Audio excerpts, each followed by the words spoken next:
అదిగిరిగుట్ట నరసింహస్వామిలో దర్శనం అయిపోగానే నెక్స్ట్ పాత నరసింహస్వామి టెంపుల్కి వచ్చేసాం. ఇక్కడ చూసారు కదా, నరసింహస్వామి స్వయంగా వచ్చి వెలిసింది పాత నరసింహస్వామి టెంపుల్ దగ్గర చేసి. మనకి యాదగిరిగుట్ట నరసింహస్వామి టెంపుల్ నుండి 10 కిలోమీటర్స్ కిందకనమాట ఫస్ట్ ఈ టెంపుల్ వస్తుంది. దీని తర్వాత పెద్ద నరసింహస్వామి టెంపుల్ అయితే వస్తుంది.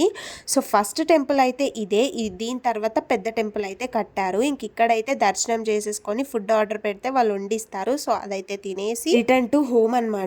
ఎప్పుడైనా సరే ఒక దగ్గరికి వెళ్తున్నాము అంటే వెళ్ళేటప్పుడు ఉన్న హ్యాపీనెస్ తిరిగి ఇంటికి వెళ్ళేటప్పుడు అయితే అస్సలు ఉండదు. ఎందుకో తెలీదు, ప్రతిసారి నేను గమనించింది ఏంటి అంటే అప్పుడు అసలు కంటికి ఇలా కళ్ళు మూసుకొని నిద్రపోకుండా వెళ్తాను. వచ్చేటప్పుడు మాత్రం తెరిచి చూసే అంతా కూడా చూడను, అంతలా నిద్రపోతాను. చూస్తున్నారు కదా నా అవతారం ఇలా అయితే తయారైంది. డేస్ ఎన్ని ట్రిప్స్ కి వెళ్ళినా చివరాఖరికి మన ఇంటికి మనం చేరుకోవాల్సిందే కదా. ఇంక ఇంటికైతే వెళ్ళిపోదాం. వెళ్ళాక ఎంత పని ఉందో అది నాకే తెలుసు, ఎందుకంటే వీడియో తీయను కాబట్టి.